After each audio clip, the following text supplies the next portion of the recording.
They've won Tonys and Oscars and Emmys and Grammys. There's no red carpet because they're home in their jammies. From Melrose Place to Broadway to Janeway and her crew, let Seth and James bring all the stars to you. Anywho, they're entertaining everyone, so who's gonna grouse?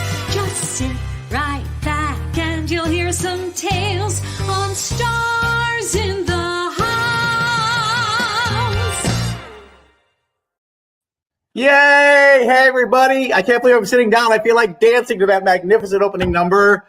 My name is Ken McLaughlin. I am the artistic director for Stages Theater in Houston. And on behalf of the staff, artists, and board of the theater, let me say that we are thrilled and honored to be the host theater for Stars in the House Regional Spotlights. It is such an amazing platform for artists and theater makers of all kinds during this very strange time in world history.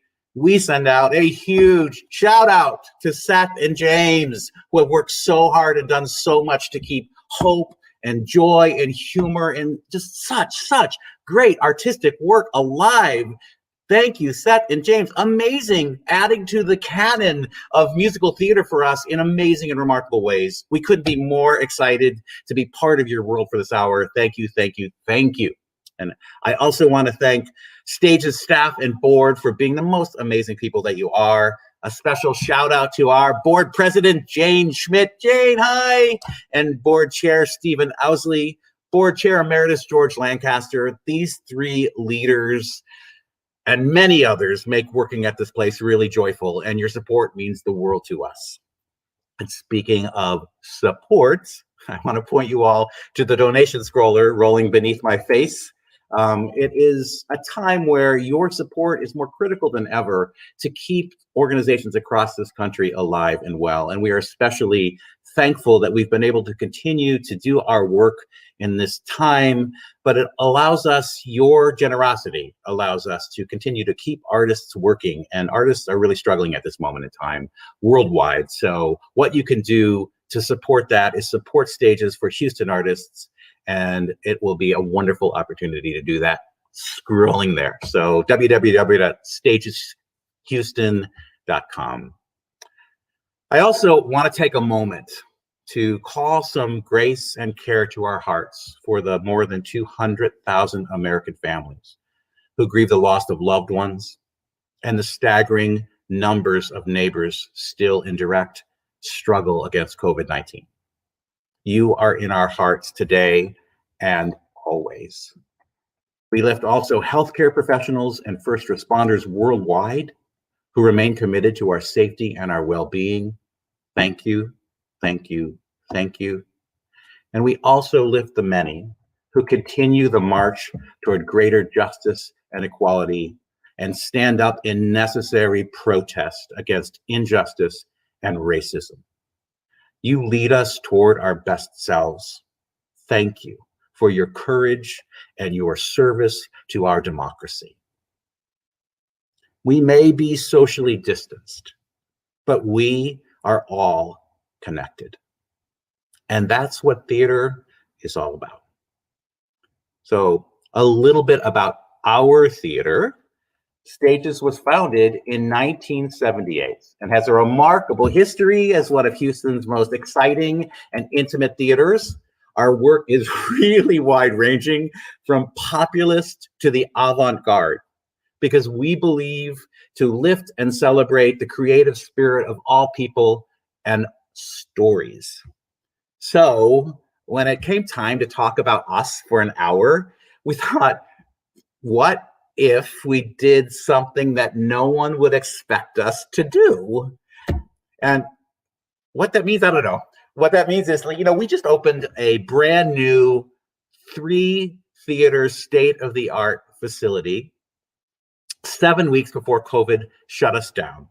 So you'd expect that we would lean into a story about arts and culture and the changing landscape of the American regional theater. And I suppose I would need like a wingback chair and a pipe to have that conversation. And I'm not saying that's not an important conversation, but we decided to spend this hour with one of our biggest irreverent hits in our history and the history of Houston. Indeed, we're going to be talking about the Great American Trailer Park Musical.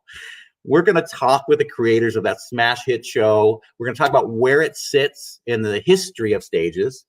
You're going to hear from some of the stars from the original production, the 2012 production, the 2018 production. Yes, we have revived it 3 times, and it has played to complete capacity every single time. Still, you might be asking, of all the choices you could make in the world, why Trailer Park? And I think there are 3 core reasons. 1, because it was created, it created a breakthrough, a watershed moment for audience development for stages. Just amazing moment that we'll talk about later. 2, because while being highly irreverent, it is also a remarkably subversive critique of capitalist structures, and not to mention a good-natured poke at traditional musical theater. And 3, because the core story is about the disregarded and the marginalized who cannot be stopped or defeated. And we thought that's a really good story to talk about today. It's part of the history of stages, and it's part of the ongoing, ever-ending struggle for fullness in our world. So that's heavy stuff for Trailer Park, but I think it's all in there, and we're going to talk about it. One final note. This show can and has been produced with varied casts and production teams at stages and around the country. So our guests today are but 3 of the many diverse voices who have brought this play to life in Houston and all over. So before we get to all of that, before we get to this conversation, we are going to start with a brief video that tells the backstory of stages, put together by Stage's project director for our Stars in the House regional spotlight, Cesar Jaquez. Go Cesar! Jonah, hit that play button.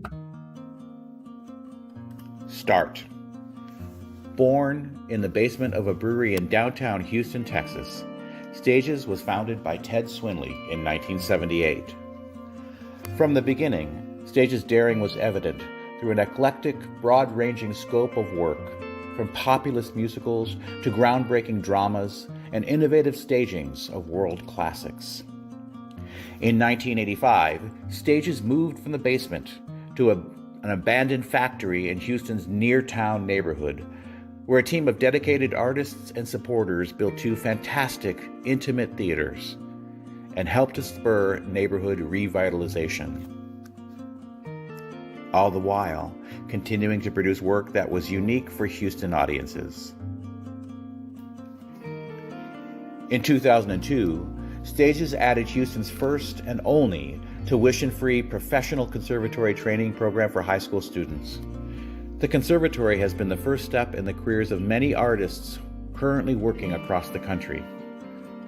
Stages holds particular space for the support of artists in the early stages of their professional lives and offers a wide range of dedicated opportunities for early career artists, technicians, and administrators to grow and thrive. Today, Stages produces year-round, offering 16 productions each season and reaching 65,000 audience members a year. Our producing commitment remains focused on a broad scope of bold work that includes world premieres of underrepresented voices and festivals that expand the impact of Houston and Texas artists. In early 2020, Stages moved again, this time across the street, building a state-of-the-art, award-winning 3-theater venue called The Gordy. And our mission to connect to our audiences with great work continues, much as it began.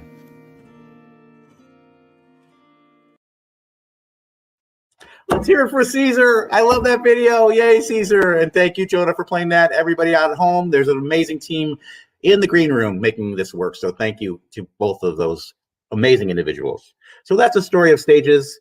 And let's kind of plop ourselves, wind the clock back about 15 years, actually 16, somewhere around 2004.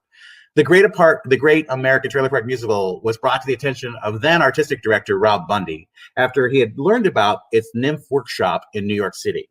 So eager to produce it, Rob brought me the script. I, at the time, was managing director of the company, and he brought me the script, and I can still to this day remember sitting in my office and just page after page just exploding into laughter. And I even have this image in my head of Rob coming running back into my office saying, wait, you don't have the music yet. So then I had to start over and play the tracks as I read it. And by the time I was done, I was convinced that we had to do this play. And so we got on the phone that afternoon. I think with David or maybe David's agent, we tried to reach them. Only to learn that the show was headed right into New York. I think even at the time, it might have been a rehearsal for its New York production. And so we would have to wait. And in fact, we ended up having to wait 2 years till about 2006 when David literally emailed us, I think the day that it was closing or the week that it was closing in New York, saying it was going to become available, which was deeply appreciated by us at Stages because our love for it had remained very, very strong. And so we, in the summer of 2006, booked it for our opening show of the 2006-2007 season. And the show premiered in July 2006 under the direction of the brilliant Brad Dalton. And by intermission, the first preview, you could tell that something phenomenal was in the making. And by curtain call, we knew that we had a hit on our hands of the first preview. But, we didn't know how big of a hit we had. The show opened on Friday. On Monday of that week, I took over my role as interim artistic director.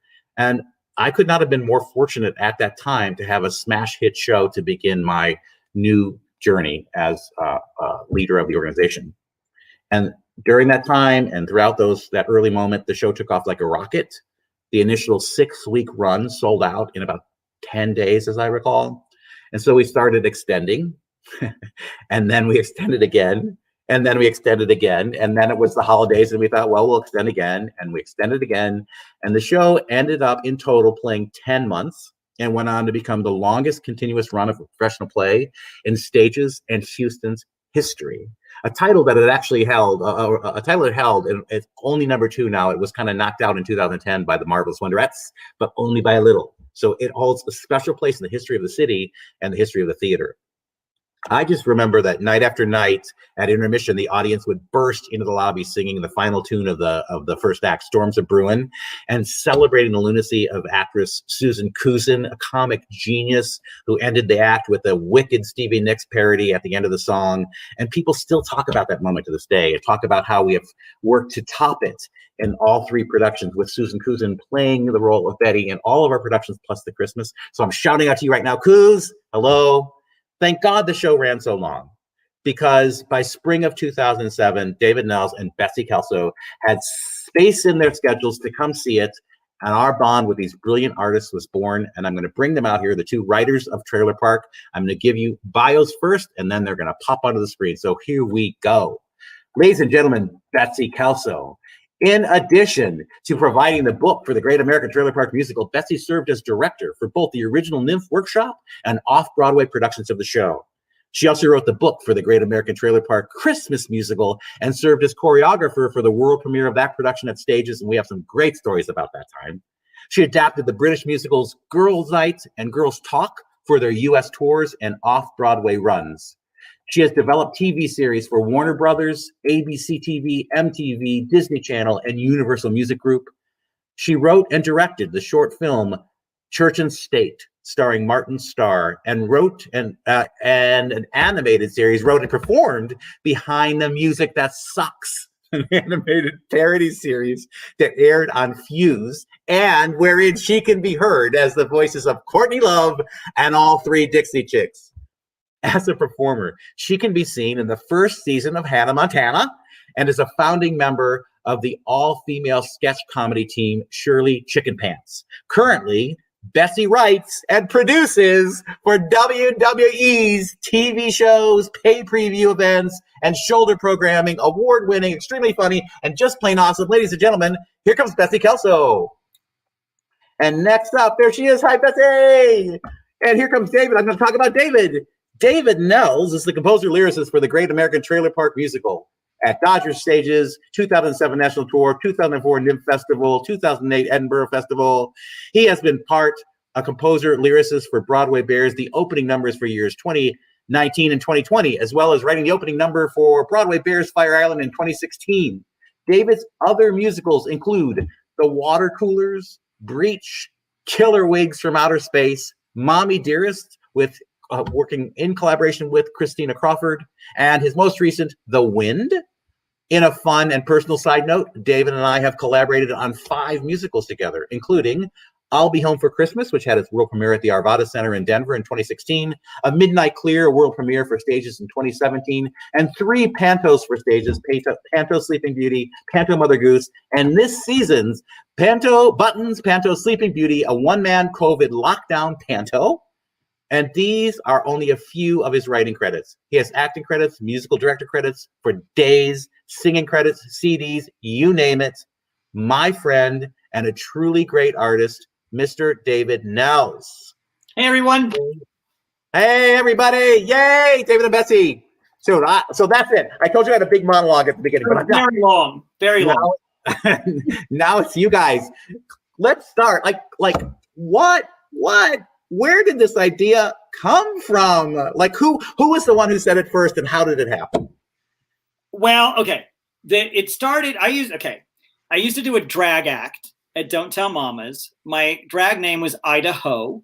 I had done this show called Idaho's Kitsch Inn, and we were going to follow it up because it was rather successful with Idaho in a trailer park, and it was going to be like a lot of famous songs, whatever. But as I started to look at it, I had some trunk songs that I thought might be interesting, for Idaho to sing.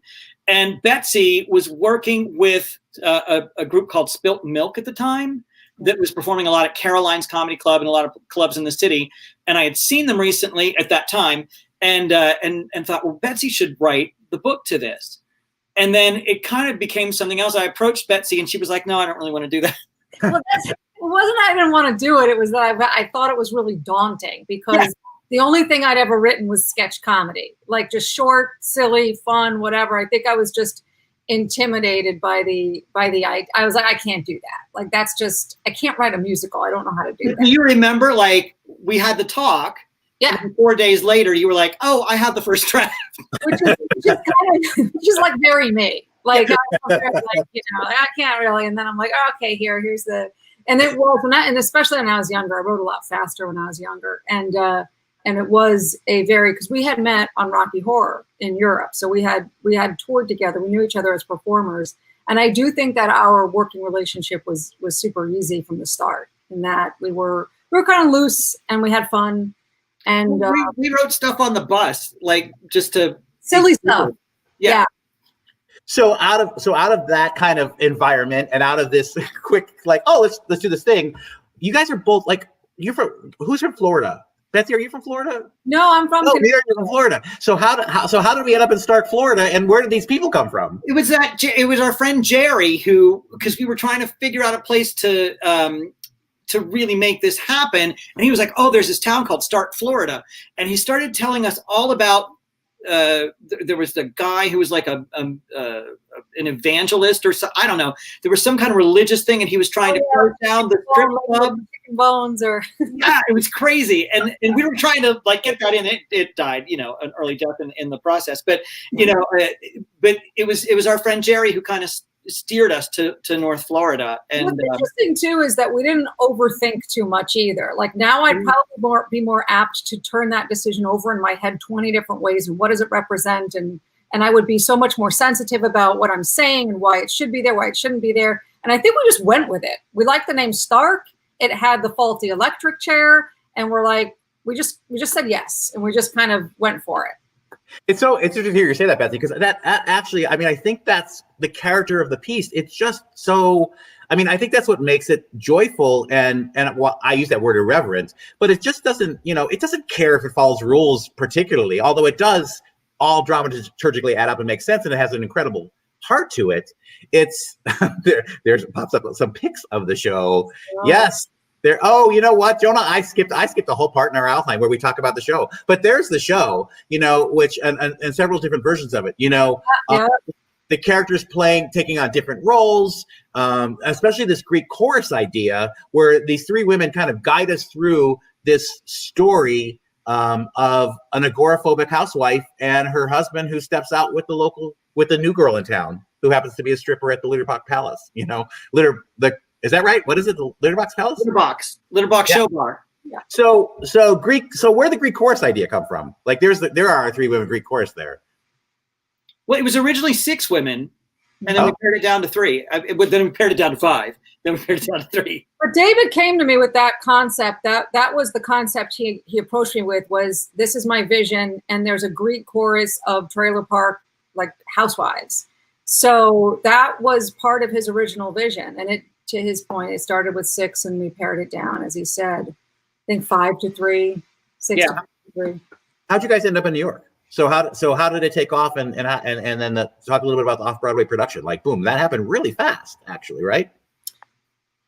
Depends how you look at it. I mean, we went, like we had developed it over time, starting in like probably the mid to late 90s. And then we would attach ourselves to this producer, that producer. But what really, I think, jump-started it was having the New York Musical Theater Festival, because in 2004, and it was sort of a perfect storm of a couple of things, because that was also the year they converted the movie house at 50th Street to the off-Broadway. It had like, 3 theaters, Dodger stages at the time, became New World stages. So the New York Musical Theater Festival happened. And then right from there, literally within months, you could just move into, you had 3 more off-Broadway houses to choose from, whereas before there were far fewer. So a lot of things collided that made that happen really, really quickly from that point on. And we had been through, again, we'd work with different directors and different combination of actors, different versions of the show. And by the time the festival rolled around, we were kind of right in the place where they were looking for shows that had never been produced, but were ready to be put on their feet. And it was time. And we really weren't attached to anybody from a directorial standpoint. So we said, you know what? We've been through our ups and downs with it. David, was like, I'll musical direct. I'm like, I'll direct. We'll put it together ourselves. And if everybody hates it, we'll have nobody to blame but ourselves. We'll do it our way, and we'll throw it out there, and we'll see what happens. It felt, things clicked, I think. Yeah. Well, it was an incredible cast. That original production too was just absolutely spectacular. David, do you think, like, reflecting on it now, from your first Idaho moment to the fullness of your off-Broadway debut with this show, what do you remember? What sticks out? Is it as you envisioned it? Did it blossom in ways that were beyond your, like?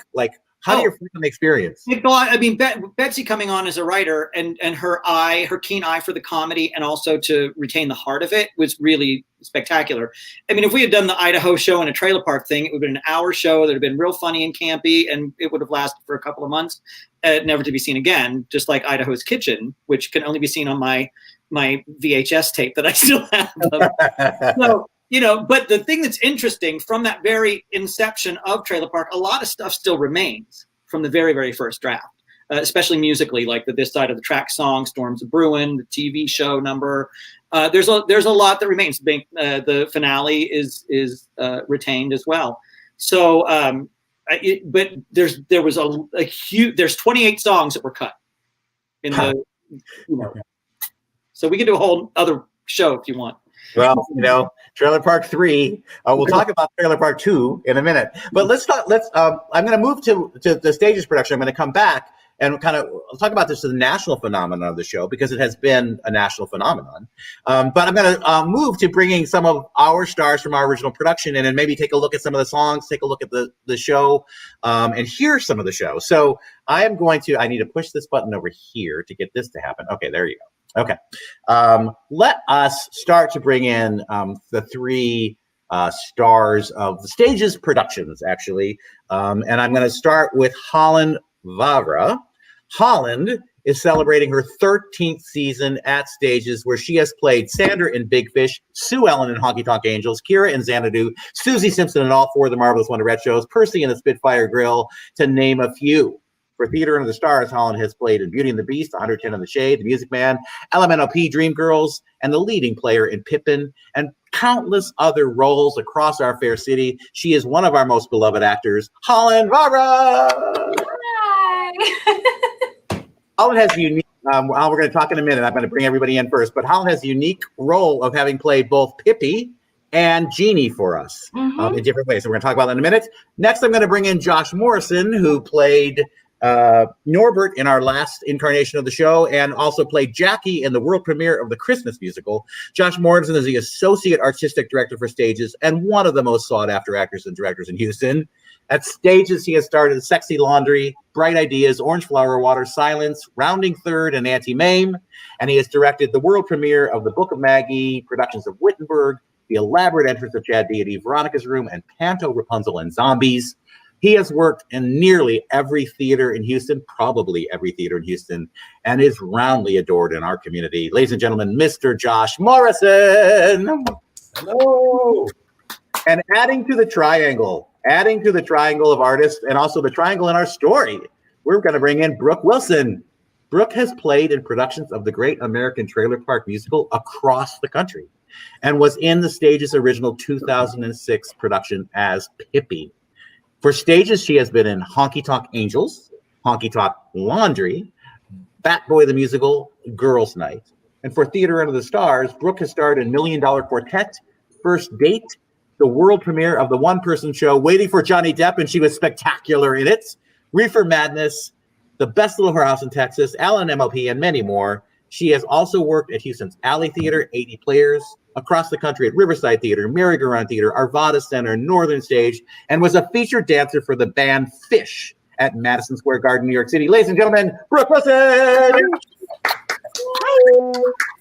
So there's everybody's here.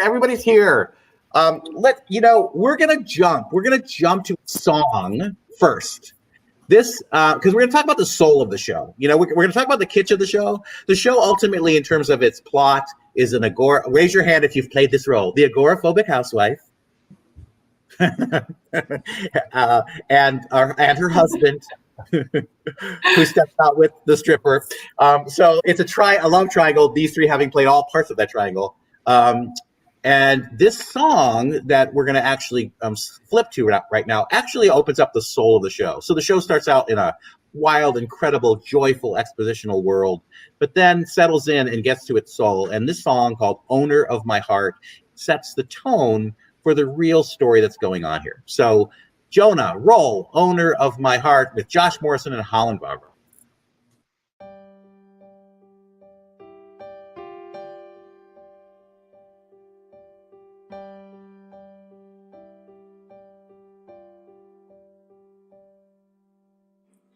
Them wedding vows sure are funny, for better or worse.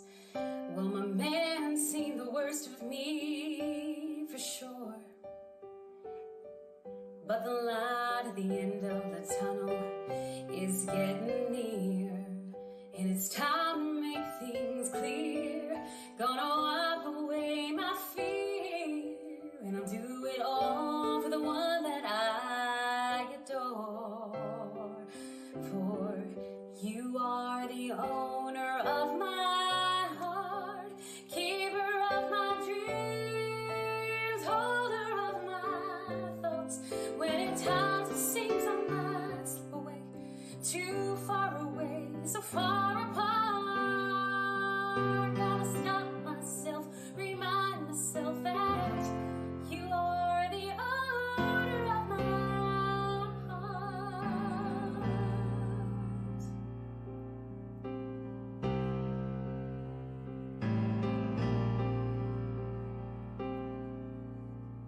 Some people say time really flies by, and I think I agree.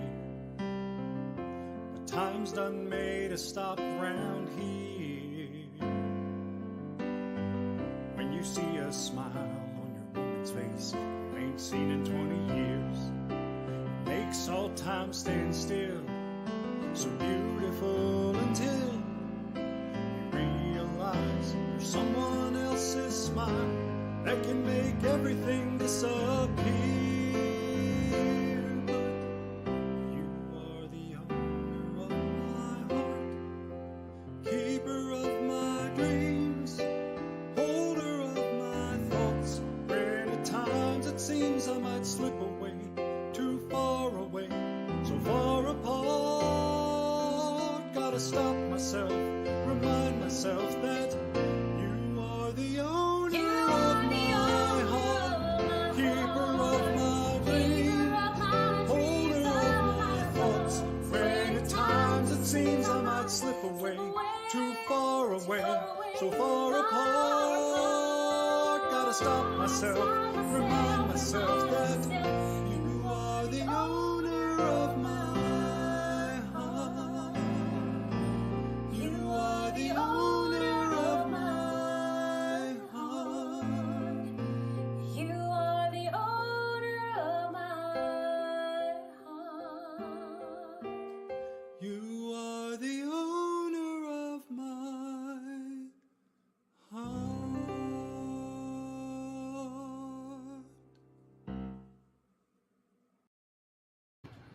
Yay! Yay! You know, Dr. Holland, I want to talk. Brooke, you're gonna come into this in a second because we do the triangle, but I want to talk about the relationship for a second. Like the experience of the show as an audience member, and I've seen the show hundreds of times now, is that it's kicking along, and you know, you have this big old number that's outrageous. Then you go to a strip club and have this great rockin' number with Pippi the stripper, and then you come back, and suddenly, and everybody thinks they're having this crazy party, and then you get this. Oh, wait a minute. There's something at stake here with these people and their love lives, and there's pain and loss, and I wonder, as performers, do you feel that shift when you're playing the show, when you sing "Owner of the Heart"? Because that's what it feels like in the room. Like suddenly it's like, wait a minute, this isn't as simple as I thought it was. Yeah, and having the opportunity to play both of them too, sitting in the genie part is such a weighty part, actually. So, and it was probably one of my favorite roles I've ever done. And there is a shift in there, but all of a sudden everything is so perfectly calibrated that when you get to this part of the show, the whole audience is kind of on the same train with you at that point. So it's still awesome and fun and exciting. And there's a strip club. And then all of a sudden we get to like real life all of a sudden again, but it's still calibrated so well that it becomes incredibly emotional for people who are watching it. It's the most beautiful song too. Yes, indeed. And Josh, what's your experience of it? Because Norbert, it's a tough character to play. He's got this wonderful wife and this wonderful stripper girlfriend, and he sings this song about, you know, it's a really sweet song about making a choice in your life that's really hard. Yeah, and I mean, I think that's what's really lovely about the sort of overall art that they have created for that character in particular, is that, you know, he there's a bumbling doofus quality to him, but it comes from such a he does have such a soul to him as well, you know, and it's easy to kind of skew that guy into the cheating husband that's going off with the stripper, but at the same time you can tell that there's an actual he's quite conflicted in that moment, because as he says that, you know, I probably wouldn't have done this if our relationship had been more alive and felt more connected. And then I think he has that realization in that moment that it's actually still there. You know what I mean? But now he's sort of torn between this new exciting woman in his life as opposed to his wife who can't get off the front porch. You know what I mean? So as a performer and an actor, it gives them, there's an added layer of depth there that's really a lot of fun to play with. So. And Brooke, I watched you navigate this role really well. I mean, you know, Pippi, the audience could turn pretty quickly, especially at this moment of the play, right? Like the audience can turn. Like, how do you navigate taking, and she ends up being like the character who goes on this most amazing journey, I think. You know, how do you navigate the character who could easily become the villain and make her and balance the story? Like, how's that been for you? Well, I think the most important thing in comedy, right, is vulnerability. So if you can be vulnerable in it, and we also, from the beginning in 2006, I remember talking about not making them caricatures of these people, but making them real people. And I think we all understand as real people that life is not as simple as black and white. And sometimes there's a lot of gray area. So I knew that she just had to be someone that you had to feel for in order for you to also go on her journey with her. So if you just played her as a one kind of dimensional stripper, then you would not be able to really see her arc as well. And you know, the ending, kind of like what Holland was saying, there are these weighty moments when you play Jeannie or Pippi, that you get to kind of dive into. And I know Owner of My Heart for them is one of those beautiful moments. But yeah, I think just staying vulnerable and honest to the character. And Betsy's writing is so funny that you don't need to comment on it. You just need to play the comedy, you know, so. Just do it. Well, so the interesting thing for our original production was that, Brooke, you were moving to New York. So we were extending, and Brooke is finally moving to New York. So that was actually when we brought Holland in as a replacement for Pippi in the original production. So that's when Holland played Pippi. And then, Brooke, you've gone on to play Jeannie in other productions. Holland went on to play Jeannie in other productions for us. I'm going to ask you both. Brooke, which do you enjoy playing more, Holland or Pippi? And then Holland. I like playing Holland, so it's fine. Oh my God. I like playing Brooke. Yeah. I mean, it's fine. Pippi, and then you, Holland. You know, honestly, I remember when I got cast as Jeannie for it was a production up at the Finger Lakes Music Festival, and I went in obviously for Pippi because I'd play, you know, and I would sing the finale, and I'm so connected to that song, which I know we'll talk about later. And then they were like, actually, read for Jeannie, and I was almost like, oh man. I have to let go of Pippi, you know, like, and I loved playing Jeannie. I think maybe because I usually get cast as the stripper, which, I mean, whatever, it's fine. But so to get to play someone who wasn't a whore was kind of nice for once. But if the shoe fits, pays the bills. But I loved playing Jeannie. But then I obviously feel so connected to Pippi, so that's kind of, I can't really answer it, I guess. Yeah. Holland, did you want to step in? Well, I mean, because Brooke and I have both done both, and then we finally got to do both together. And I remember one of the first things she said when we came to see the first trailer park, before you came and got me and said, are you available to go in? Brooke's moving. And Brooke said, my very favorite song is the finale. I can't sing it enough. And so I was like, oh my God. Yep. Yeah. That's going to be a lot. It's going to be a lot for me to do. Wow. Okay. But it was a really great time to do that role. But like the same thing. I mean, when we did it the second time at Stages, I remember your email to me, Ken. You literally started off with something like, trust me on this, but we're going to offer you Jeannie. Just go with me. And I was like, okay. Yeah, okay. Okay. If you think so, yeah, let's do it. And now that I think that, yeah, Jeannie, I think they both hold the kind of different places in my heart, but oh man, Jeannie's just, I don't know, she's my girl.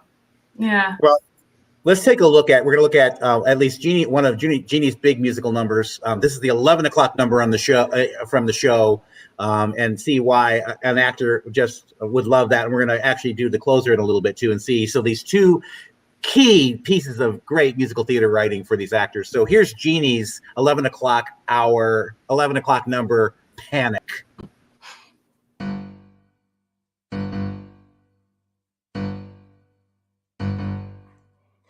Heartbeat, pulse race.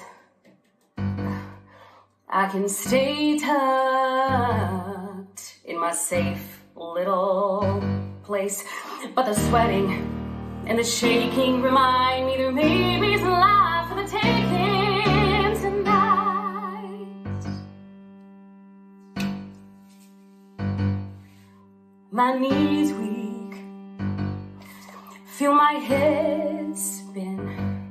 Oh, can't move, and the world is closing in. What can I do to save my neighbors from the gurney like a Lifetime TV movie? And I'm Meredith Baxter, Bernie, starring in Panic. I feel panic, an attack of the most serious kind. I feel panic, it's satanic. The situation is playing tricks with my mind. My words are afraid, my teeth turn to crying. Just like a Melania Fields election time, like a round to take it on the Titanic. I've got panic.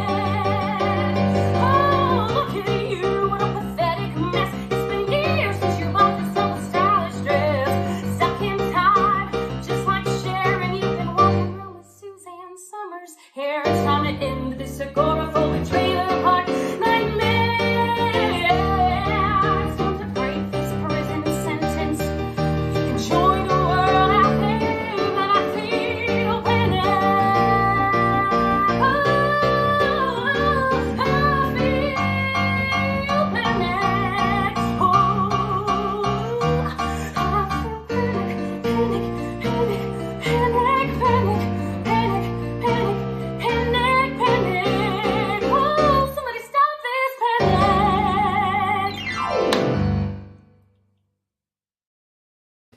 I love the slap. It's just a great example. And I was wearing pants. you just saw it with the 2020 new lyric. Placed it to keep the show updated. Welcome to lyric. It's a good lyric. It's a good lyric. We're going to actually move quickly. We have so much more to cover. And I love talking to you guys. But David, just a great example of just such a great song. And David and Betsy came to see the show, and we all went out afterwards. I recall, did we put you on the phone, or were you there? I was there because you came back from New York, right? So yeah, I was still doing the show. I hadn't left yet when they were there. Oh, when they were there, because that's where Nels and I really. He's one of my dearest now. So yeah, that's I remember even that part of the story. So yeah, so we all went out. We kind of bonded and just kind of adored each other. And obviously the show was riding such a high. And David and Betsy kept in conversation for a couple years. And then David, did you call me about Christmas? Betsy, who called me about Christmas? Did one of you call me, or did I call you? I don't remember. I don't remember either. I feel like there was something where like you put a bug in my ear maybe, and it was like, should we do this? And then Betsy and I started talking about it, and then I don't know. Honestly, I don't know. I want to say that we got the bug in our ear, and I want to say we approached you because we thought, based on the success Trailer Park has had at stages, it would be a great place to do something like that. And as I recall, there was little to no hesitation. I do believe I screamed into the phone, "Oh my God, you guys, yes!" Something like that. And so we launched into Christmas in, what was that, 2013? 2013. Josh Morrison was in that production, but I just remember some of the most joyous creative times with you guys, putting that together, just having so much fun, an amazing group of people just playing again. It was a remarkable time, and a remarkable show came out of it. Betsy, of course, one of my memories that I flagged earlier was, of course, as choreographer, the day that you hurt yourself in rehearsal. Tore my Achilles.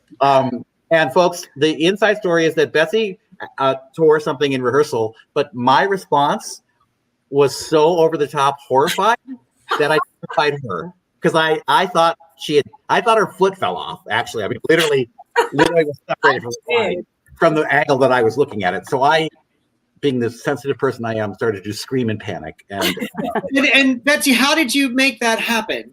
What were you doing? Well, interestingly enough, the gestation of this is that we were choreographing, forget which number it was, but Ken had showed us a move, one of his moves from his teen years. And it was kind of cheeky, like, let's put that in the show. That'll be fun.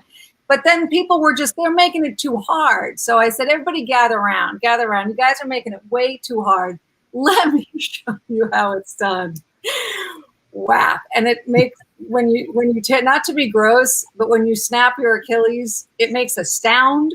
And I thought I dropped something. I was looking on the ground, and then I was like, you guys, I think I just stepped into my ankle. And then I started screaming. That was the end of my demonstration. It's very dramatic. Very dramatic. This showed an Achilles tendons, though. Josh had an Achilles injury during the show too. That's right. Yeah. It's a theme. It's the Achilles curse. That production we were developing all the way to the end. In fact, in second preview, we handed Josh a set of new lyrics for one of his songs and sent him on stage with brand new lyrics. Betsy and I sitting in the back, literally going, "Oh my God, he's going to kill us. We're dead. We're dead." 15 seconds of me standing there just humming. It was amazing. But also a show that went on to be so well produced across the country. And David Nels is actually going to sing a tune from that show live. That is just absolutely spectacular. Another great score from David Nels. David, take it away. All right. This is a song called Black and Blue on Christmas Eve that is sung by our lovable douchebag, the main character, after he has been, I can't remember his name all of a sudden. Rufus. And Rufus sings the song after he's been beaten up by the female lead, Darlene. After a love tryst, and it's Christmas Eve, and she beats the crap out of him. Lesson learned, don't get burned, especially when the holidays come around. sitting alone sure sets the tone for these blues to blow into town. Old Saint Nick has been a real prick to let that woman get me down. Carols get sung and the stockings get hung, but this year Christmas will pass me by without a sound.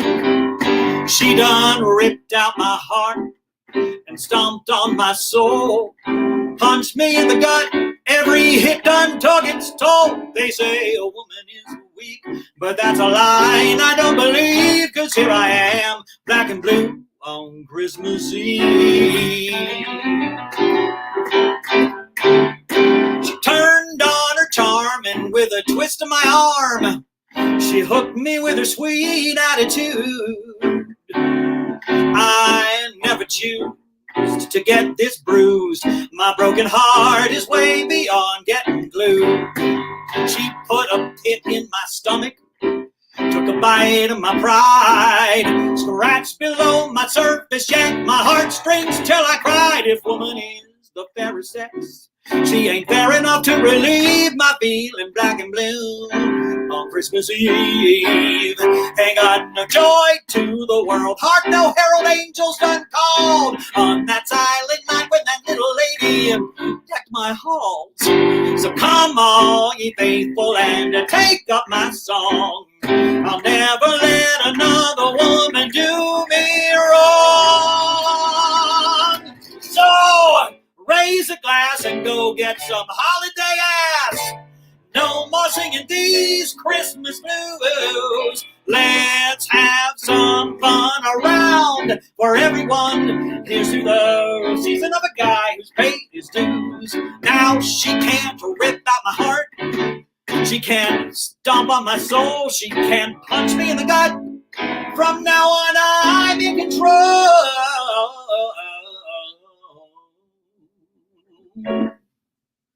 But she sure was fun.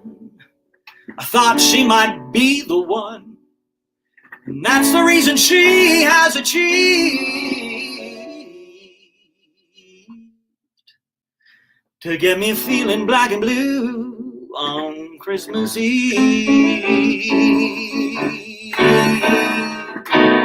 Feeling black and blue on Christmas Eve.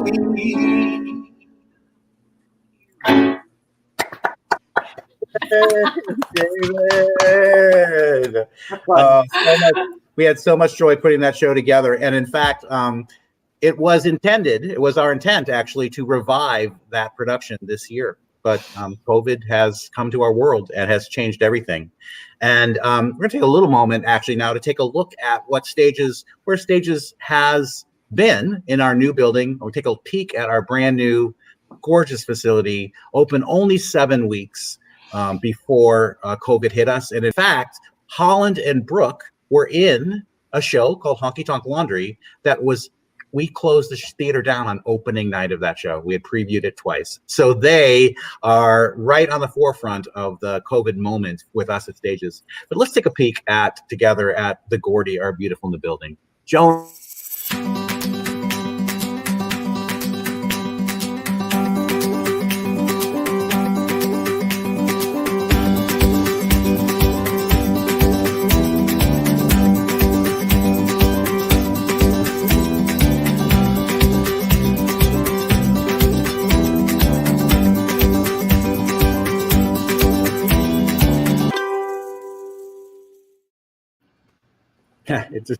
It just makes me so emotional seeing those pictures and knowing that it's sitting there. It's an amazing theater sitting there waiting for us to come back. But as artists, all over the group of artists and artists everywhere, sit and wait for us to figure out what comes next and how to do that. There's, I think, a necessary spirit of determination to face everything and keep going forward that actually sits as the core theme of Trailer Park, and actually in this moment it's the core theme for all of artists around the world. And so we're gonna kind of take a moment to reflect on that. Again, And the irony, although it wasn't planned this way, that the two actors who experienced shutdown at stages for COVID are also the two actors who are now going to perform this number. I will say to you, you're going to watch the finale from Trailer Park Press On, sung by Brooke Wilson and Holland Vavra. I am so honored and proud that this is coming from our theater, that these two artists put their whole feeling of life and joy and hope and determination on the line to sing it for you. We send this out from stages to artists everywhere to say, we will continue, we will reconvene, and all of our audiences stay with us, join with us, because we're going to keep making work together. So here, Press On, the finale from Great American Trailer Park Musical by Brooke Wilson and Holland Vavra. This ain't new, not to me. This ain't uncharted territory, not to me. Got my eyes open wide. It ain't often this girl swallows her pride. Well, thanks for the ride. I gotta leave and live my life on my own.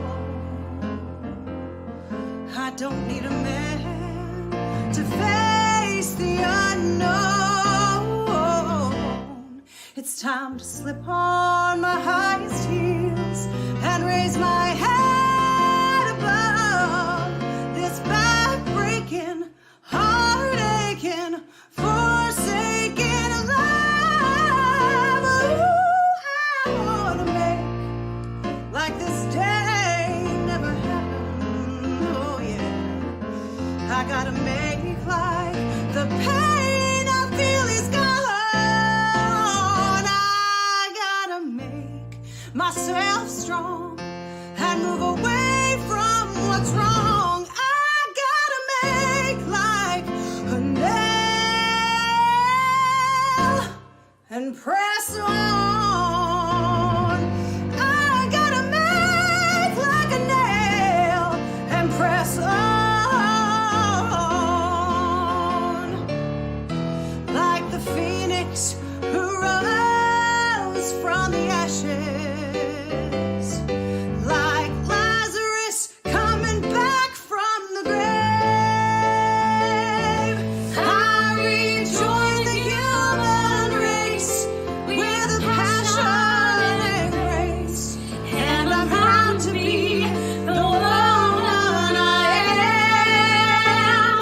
Yes.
Thank you guys so much.